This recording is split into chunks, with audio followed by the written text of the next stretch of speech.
versículo 1. Hoje vamos falar sobre a pesca maravilhosa. Amém, igreja? Um grande milagre realizado por Jesus. E vamos hoje aprender lições preciosas, princípios importantes para a nossa caminhada. Lucas capítulo 5, versículo 1. Quem achou, diga: vou para o céu. Aleluia. Aconteceu que Jesus estava junto ao lago de Genezaré, e a multidão o apertava para ouvir a palavra de Deus. Então ele viu 2 barcos junto à praia do lago. Os pescadores tinham desembarcado e estavam lavando as redes. Marca aí na sua Bíblia, lavando as redes. Você que trouxe uma caneta, sublinha essa expressão, lavando as redes. Vamos entender o contexto dessa expressão. Entrando num dos barcos, que era o de Simão, Jesus pediu-lhe que o afastasse um pouco da praia, e assentando-se do barco, ensinava as multidões. Quando acabou de falar, Jesus disse a Simão: leve o barco para o lugar mais fundo do lago, e então lance as redes de vocês para pescar. Em resposta, Simão disse: mestre, havendo trabalhado toda a noite, nada apanhamos. Marca também na sua Bíblia, havendo trabalhado toda a noite, nada apanhamos. Sublinhe, destaque na sua Bíblia. Mas, sob esta sua palavra, marque também, sob esta sua palavra, marque na sua Bíblia essa expressão, lançarei as redes. Fazendo isso, apanharam grande quantidade de peixes, e as redes deles começaram a se romper. Então fizeram sinais aos companheiros do outro barco, para que fossem ajudá-los. E foram, e encheram ambos os barcos, a ponto de quase afundarem. Vendo isso, Simão Pedro prostrou-se aos pés de Jesus, dizendo: Senhor, afasta-se de mim, porque sou pecador. Pois à vista da pesca que fizeram, a admiração se apoderou dele e de todos os seus companheiros, bem como de Tiago e João, filhos de Zebedeu, que eram seus sócios. Então Jesus disse a Simão: não tenha medo, de agora em diante você será pescador de homens, ou pescador de gente.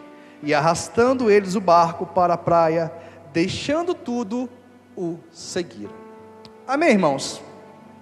Amém, irmãos? Glória a Deus. O pano de fundo deste milagre é o reencontro de Pedro com Jesus. Essa história está relatando um segundo momento onde Pedro se encontra com Jesus. Em João capítulo 1, verso 42, ali é o relato do primeiro encontro de Jesus com Pedro, ou de Pedro com Jesus. Pedro tinha um irmão chamado André, que também era um pescador, e André era discípulo de João Batista.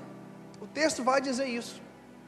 E certa vez João Batista estava com 2 discípulos, e um desses discípulos era André, e João Batista viu Jesus passando.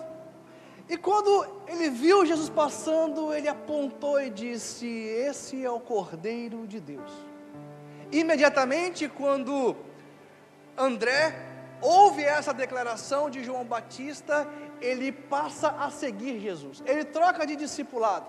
Ele deixa de ser um discípulo de João Batista e ele passa a ser um discípulo de Jesus. Posteriormente, ele vai até Pedro, seu irmão, e fala assim: Pedro, achamos o Messias.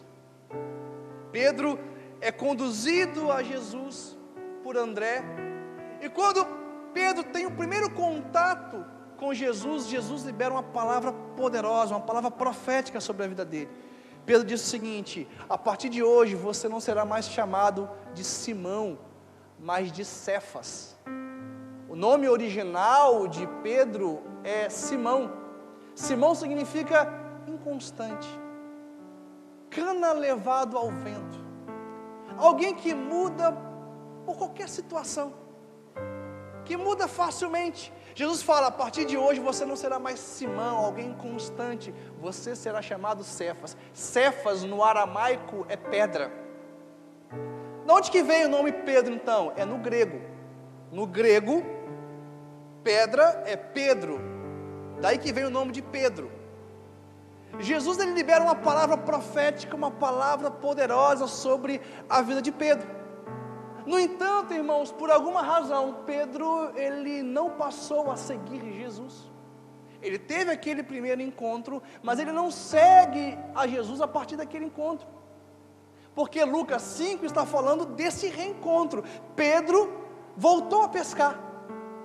Ele teve uma primeira experiência com Jesus, mas por alguma razão que a Bíblia não descreve, ele voltou à sua profissão de pesca. Pedro só passa a seguir Jesus de maneira definitiva e integral a partir deste milagre, a partir de Lucas capítulo 5. Aqui tem uma lição muito interessante, porque quando você lê Lucas 5, o texto vai dizer o seguinte: sempre que se refere a Pedro, não chama ele de Pedro, mas de Simão. E Simão estava ali, e Simão estava lavando as redes, e Simão obteve uma grande pesca. Ele já tinha recebido uma palavra profética de Jesus.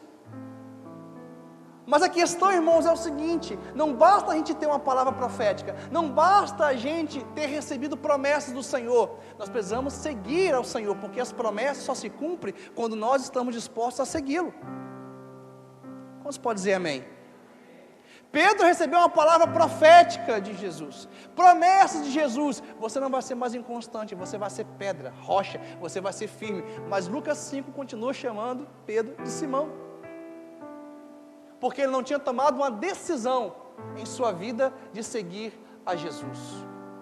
E as promessas, irmãos, das nossas vidas, as palavras proféticas só se cumprem em nossas vidas quando nós estamos dispostos a largar tudo, a abandonar tudo, para priorizar ao Senhor.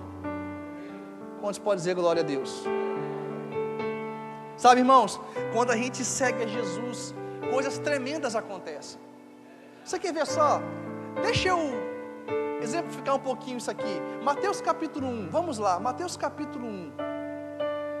Olha que interessante, a força do propósito.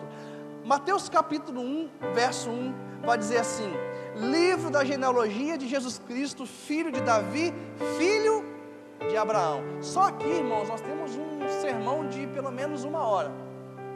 Diga assim: Jesus, filho de Davi, filho de Abraão.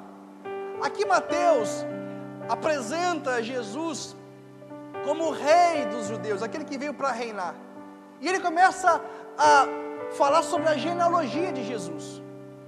E na genealogia, primeiro ele cita Davi, para depois citar Abraão. Jesus, filho de Davi, filho de Abraão. A pergunta que eu faço é: quem vem primeiro na genealogia de Jesus? Davi ou Abraão?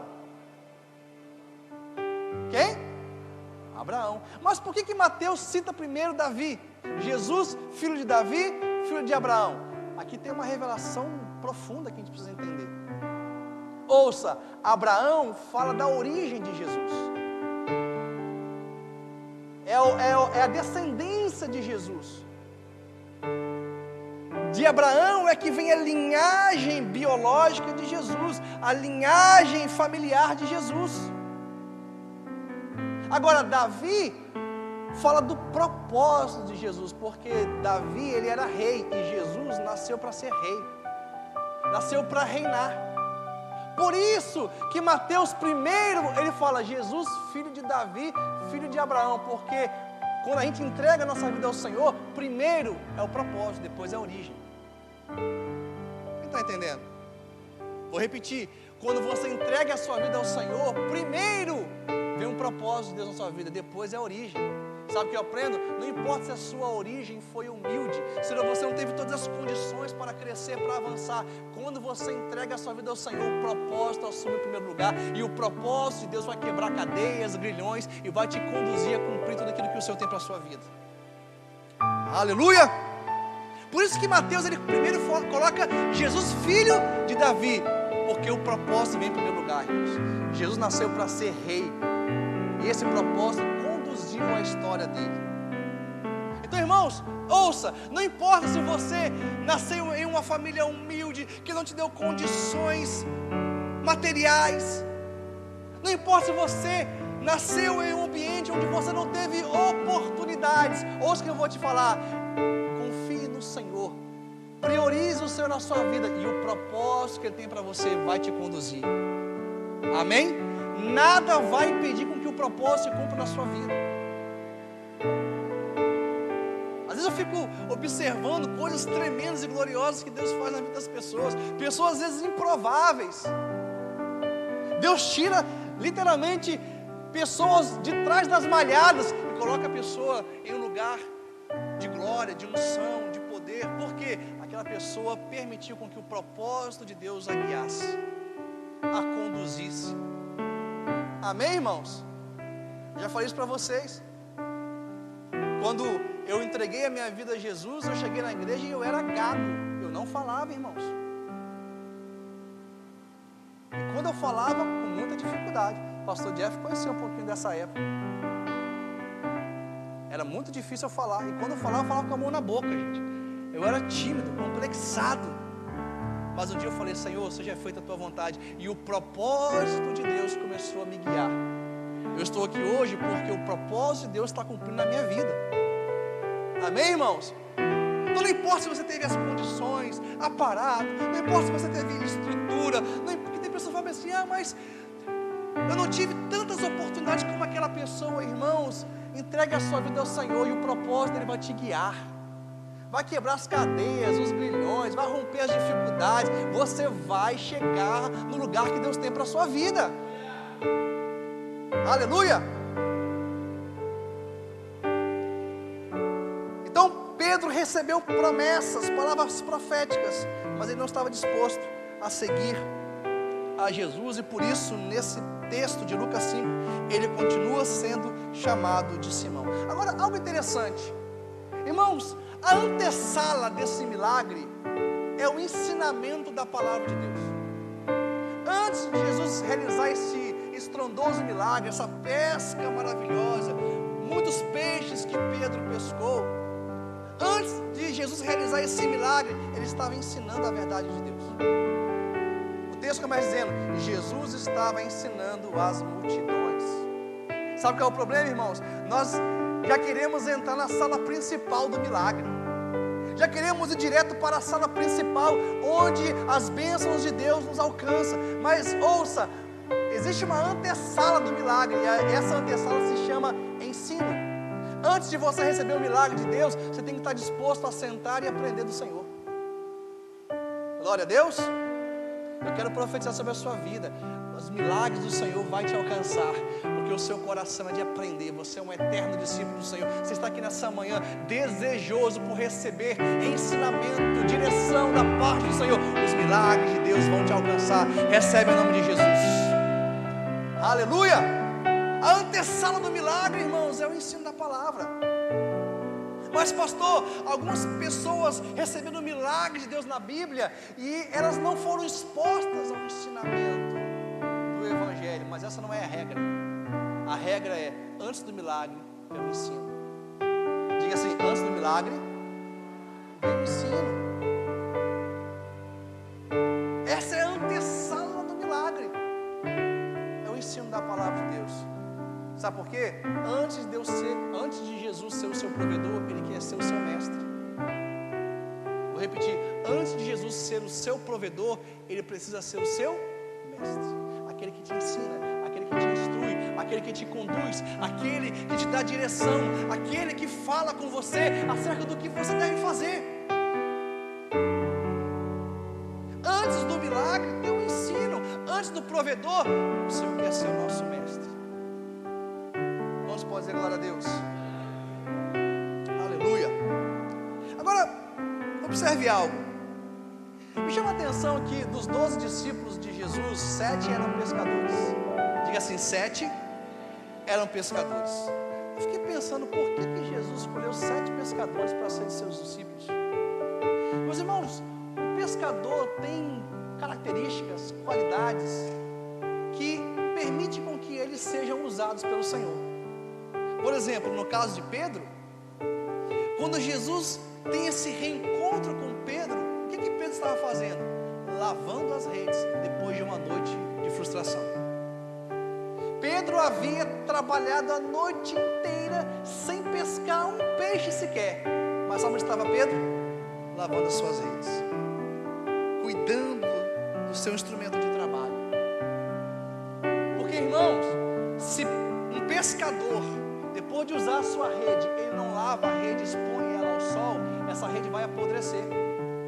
Quando Pedro estava lavando a rede, depois de um dia frustrante de trabalho, um dia improdutivo, um dia que não teve resultado, não teve êxito, o fato de Pedro estar lavando as suas redes significa o seguinte: eu estou lavando as minhas redes porque amanhã eu vou lançar as redes novamente. Eu estou lançando as redes hoje porque amanhã eu vou usar elas novamente, eu não vou desistir. O pescador tem essa qualidade, ele não desiste fácil. E sabe, irmãos, essa é uma qualidade que o Senhor quer encontrar em nós. Nós não podemos desistir facilmente dos planos e dos propósitos de Deus em nossas vidas. Amém, irmãos? Nós não podemos desistir daquilo que o Senhor tem para nós, para o nosso casamento, para a nossa família. E sabe o que eu aprendo? Quando eu olho para Pedro, o dia de maior frustração na vida dele foi o dia que ele experimentou um grande milagre. Um dia de maior frustração de Pedro, passou a noite inteira tentando pescar e não pegou nada. Foi nesse dia que ele recebeu um dos maiores milagres na vida dele. Ouça o que eu vou te dizer: o dia da maior frustração da sua vida pode ser o dia do maior milagre que você vai experimentar. Glória a Deus. Agora, em nós tem que ter essa característica, essa força. Nós não podemos desistir daquilo que o Senhor tem para nós. Sabe, irmãos, tem pessoas que são inconstantes em relação ao seu trabalho. O fato das coisas não estão indo bem não significa que você tem que mudar de trabalho, mudar o seu segmento. Às vezes o que o Senhor quer é encontrar em você perseverança, resiliência, decisão, confiar nele, de que as coisas vão mudar, de que as coisas vão ser transformadas. A gente muda muito facilmente. Eu não estou falando que a gente não possa mudar, mas muitas vezes nós não mudamos, desistimos. Quem está entendendo? Muitas vezes nós não mudamos, nós desistimos. Quantos sonhos nós abrimos mão porque as coisas estavam difíceis? Quantas coisas nós abrimos mão porque recebemos um não? Irmãos, Deus quer encontrar em nós perseverança, fé, coragem para continuar, porque o dia da maior frustração da sua vida pode ser o dia que o Senhor vai realizar um grande milagre. Não pare, não abra mão do que o Senhor tem para a sua vida. Tem pessoas que um dia quer ser médico, outro quer ser engenheiro, outro dia quer ser advogado, outro quer ser mecânico. Muda com muita facilidade, porque há um boicote emocional dentro dela que não permite com que ela cresça, avance. Então ela está sempre abrindo mão das coisas, não fecha ciclo, não conclui as coisas. Irmãos, não tem bênção de Deus para nós, a gente age assim. Sabe por quê? O milagre é a junção da palavra de Deus, do poder de Deus com a nossa atitude. Deus quer fazer, mas você não tem decisão naquilo que você está se propondo a fazer. Quem está entendendo? Tem que haver em nós uma decisão. Pedro estava frustrado, não teve êxito, sucesso no seu trabalho. Ele não falou assim: vou abrir mão desse trabalho. Não, vou lavar as redes. Amanhã eu vou jogar novamente as redes ao mar. E eu vou continuar. Irmãos, quando Jesus encontra Pedro e vê nele essa decisão, é aí que Jesus ele realiza um grande milagre na vida de Pedro. Quantos podem dizer glória a Deus? Então diga assim: o dia da maior frustração da minha vida vai ser o dia do maior milagre que eu vou experimentar, em nome de Jesus. Aleluia! Fique preparado, fique preparado. O dia da maior frustração pode ser o dia do maior milagre que iremos experimentar em nossa caminhada. Muitas vezes, irmãos, nós estamos em falha com o Senhor em alguma área da nossa vida. Não desanime, tente de novo. Tente outra vez. Às vezes você está falhando com Deus na sua vida espiritual, está falhando na sua vida emocional, no seu casamento, com seus filhos. Não desista, tente outra vez, lave as suas redes, tente novamente. Sabe uma coisa que eu tenho aprendido da parte do Senhor? Se você cansou, não desista, aprenda a descansar, mas continue fazendo aquilo que o Senhor tem para a sua vida. Errou, não desista do que Deus tem para a sua vida, se arrependa e continue novamente. Ouça o que eu vou te falar, a frustração não é o fim, é apenas o ponto de partida para você recomeçar. Vou repetir, a frustração não é o fim, é apenas o ponto de partida para você recomeçar. Então, se você está frustrado, se você está decepcionado, se você errou em alguma área da sua vida, não desanime, não desista, é apenas uma oportunidade que você tem para recomeçar. Irmãos, pode dizer glória a Deus? Amém, irmãos?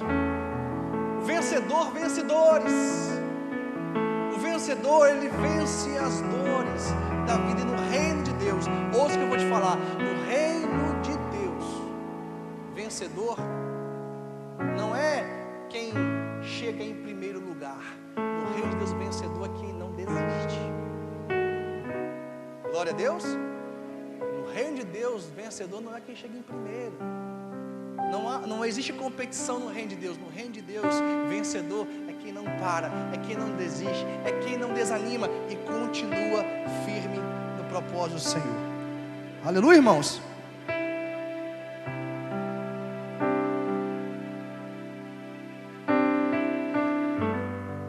Vamos no versículo 4, voltar Lucas 5, versículo 4. Olha que interessante. Jesus, ele encontrou Pedro lavando as redes. Ele entra no barco de Pedro, começa a ensinar as multidões a partir do barco de Pedro. E quando Jesus acaba de ensinar, ele fala o seguinte: Simão, leve o barco para o lugar mais fundo do lago, e então lance as redes de vocês para pescar. Olha a resposta de Simão: Mestre, havendo trabalhado toda a noite, não apanhamos nada. Olha só, Jesus fala: Pedro, lança as suas redes novamente, vá para o alto mar, lança as suas redes. Aí Pedro contesta, ele diz o seguinte: Senhor, eu já trabalhei a noite inteira, não tive sucesso. Trabalhei a noite inteira, não tive êxito. Eu fiquei pensando no porquê dessa contestação de Pedro. Por que Pedro ele retruca Jesus? Por que ele fala isso? Jesus já trabalhou a noite toda. Ouça, aqui tem uma lição importante. Primeira coisa, Jesus ele era um carpinteiro. Quando você lê Marcos capítulo 3, verso 6, ali está escrito que Jesus ele era um carpinteiro. As pessoas que cresceram com ele em Nazaré apontaram para Jesus como sendo um carpinteiro. Pedro, um pescador, conhecia de pescaria, conhecia do mar, das marés, da influência da lua sobre as águas. Ele sabia tudo sobre pesca. E Jesus é um carpinteiro. Então se coloca no lugar de Pedro. Pedro pensou assim: será que um carpinteiro sabe mais de pesca do que eu, que sou um pescador profissional? Ele falou: Senhor, já pesquei a noite toda, lancei as redes a noite toda, não peguei nada. Esse era o primeiro conflito de Pedro. Jesus carpinteiro e ele pescador. A segunda coisa, era de notório conhecimento naquela região da Galileia, de que para que um pescador tivesse êxito, ele precisava pescar à noite em águas rasas. Diga assim: à noite em águas rasas. Jesus fala algo completamente diferente. Ele fala: Pedro, lance as suas redes em águas profundas. E era de dia. Então o que Jesus estava pedindo a Pedro era contrário à sua experiência, era contrário ao seu treinamento, e naturalmente era contrário à revelação espiritual de Jesus, porque Pedro ele tinha um entendimento, uma visão natural de Jesus, olhava Jesus como um mero carpinteiro.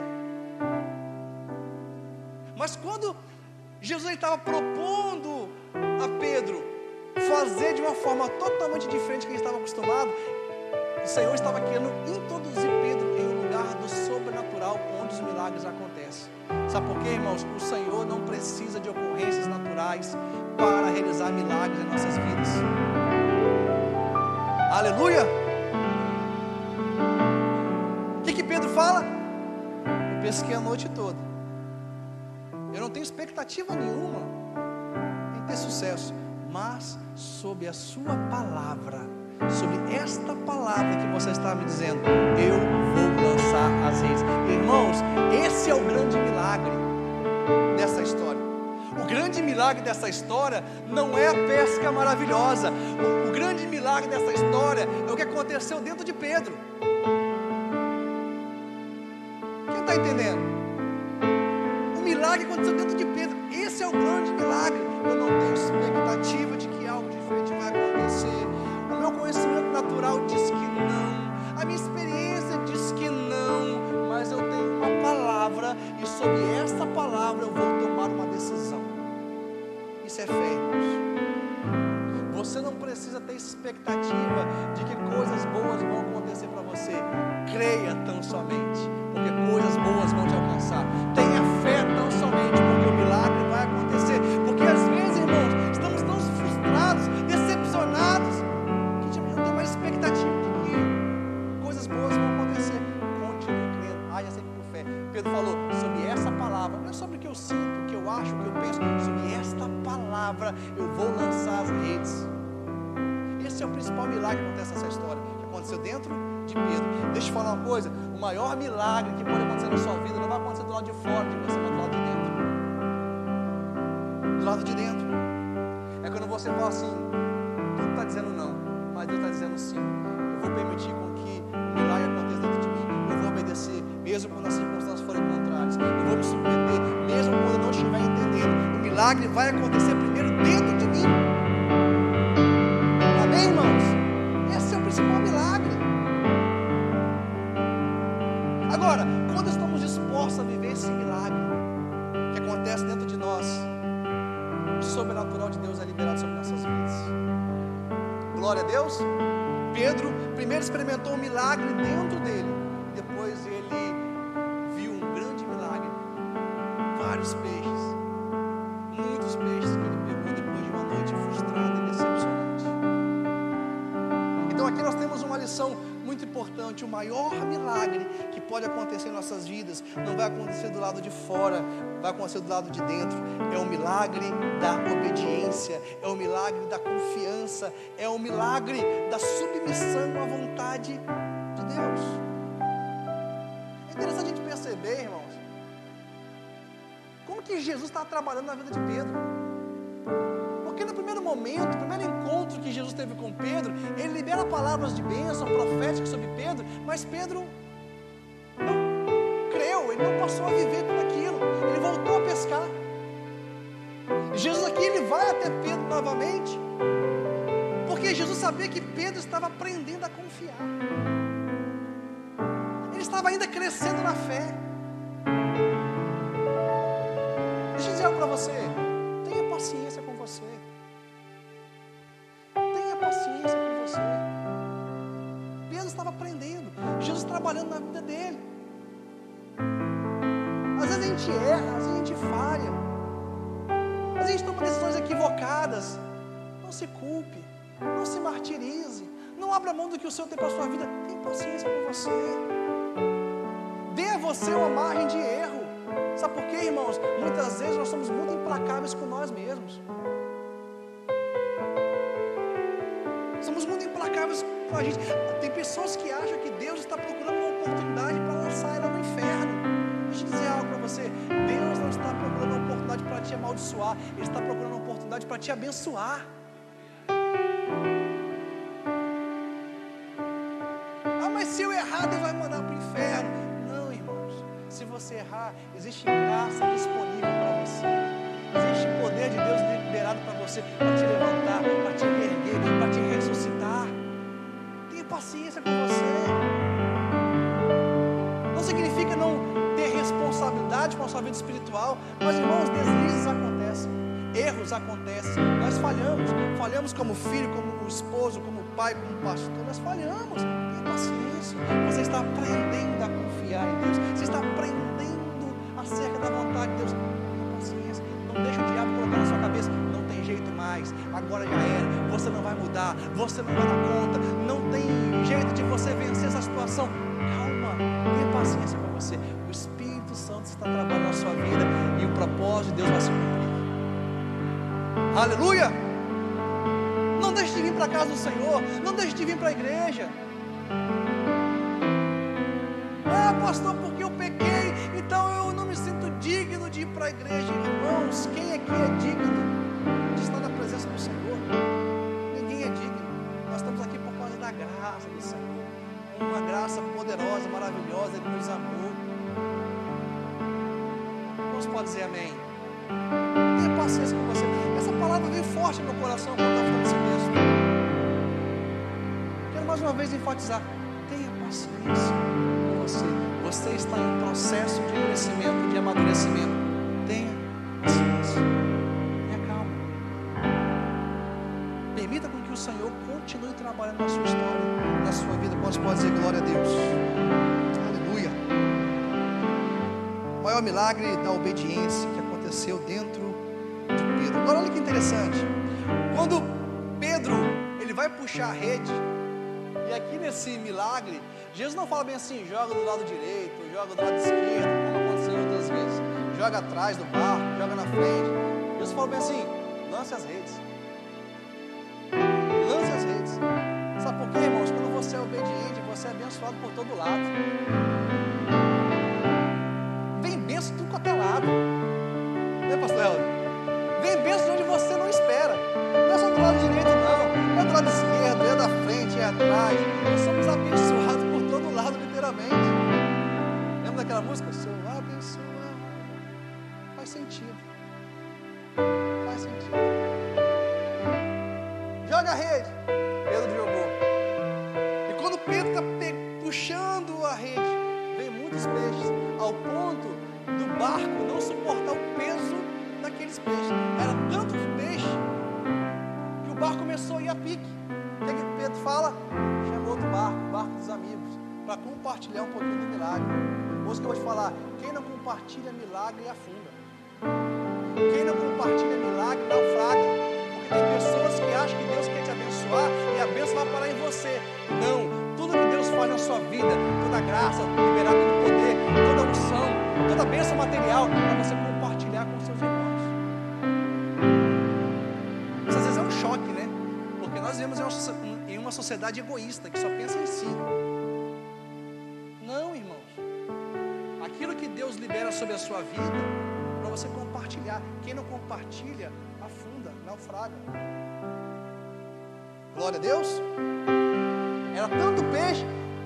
Na segunda pesca maravilhosa, o texto vai dizer que esses mesmos discípulos pegaram 153 grandes peixes, mas não há menção ali de que o barco afundou. Ou seja, nesse milagre aqui tinha mais de 153 peixes, e o barco começou a afundar.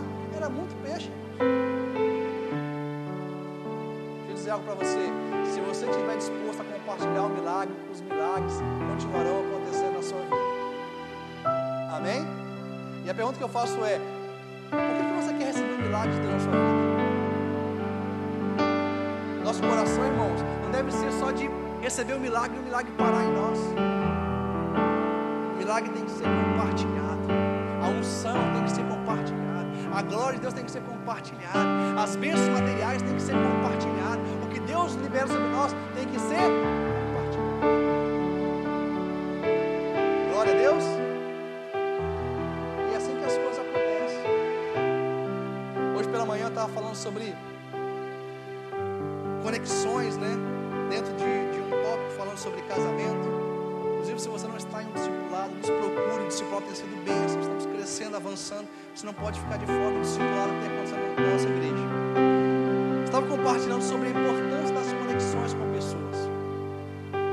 Às vezes, irmãos, nós no relacionamento ficamos feridos, ficamos frustrados, O que acontece? A gente às vezes para de relacionar com as pessoas, a gente abre mão dos relacionamentos, e tem coisa que só vai acontecer em nossas vidas através dos relacionamentos, da conexão com pessoas.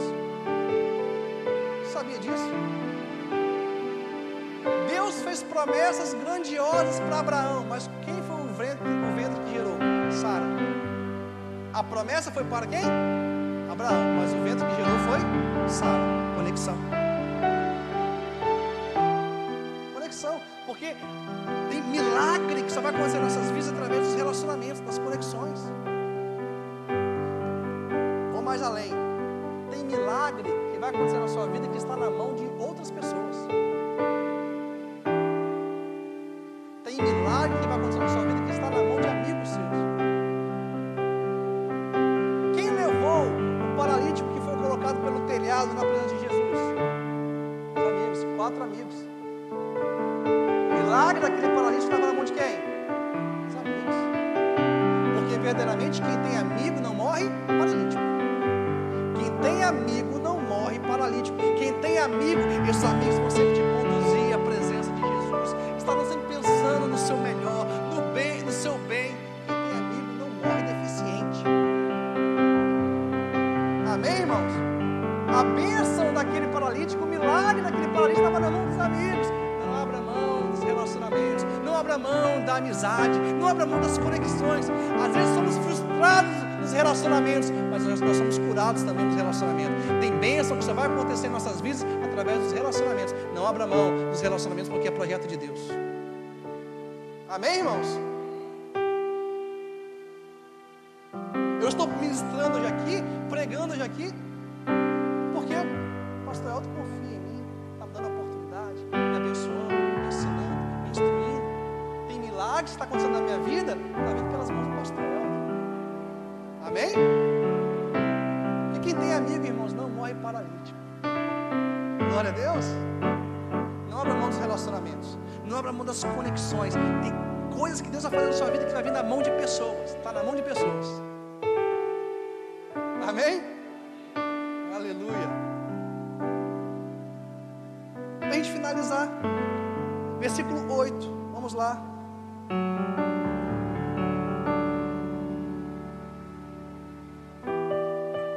Lucas 5, versículo 8. Olha que interessante. Vendo isto, Simão Pedro prostrou-se aos pés de Jesus, dizendo: Senhor, afasta-se de mim, porque sou pecador. Olha que interessante. Pedro, ele recebe um milagre tremendo e poderoso, depois de uma noite frustrada, sem pegar nenhum peixe. E quando ele entra em contato com esse milagre, ele fala: Senhor, afasta-se de mim, eu sou um pecador. Essa é a primeira vez na Bíblia que Pedro vai chamar Jesus de Senhor. Primeira vez na Bíblia que Pedro vai chamar Jesus de Senhor. Sabe por quê? Quando Pedro entra em contato com o poder de Deus, isso traz a ele uma revelação do senhorio de Jesus.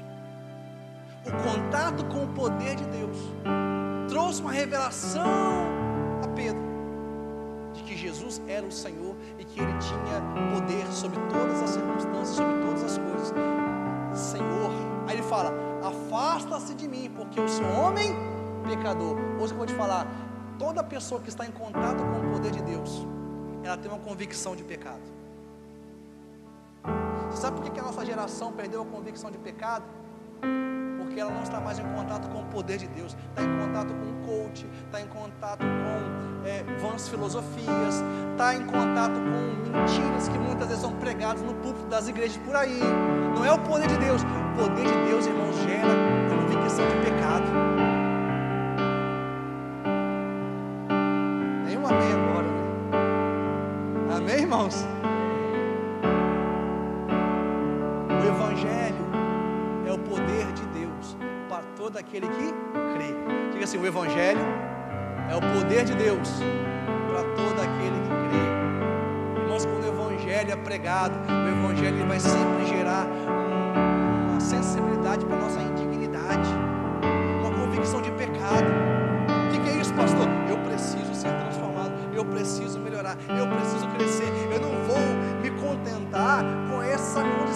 pecaminosas que eu estou vivendo, porque o poder de Deus gera convicção de pecado. Quando Pedro viu aquela multiplicação daqueles peixes, uma pesca maravilhosa, ele entra em contato com o poder de Deus, e isso gera ele uma convicção de pecado. Ele é o Senhor.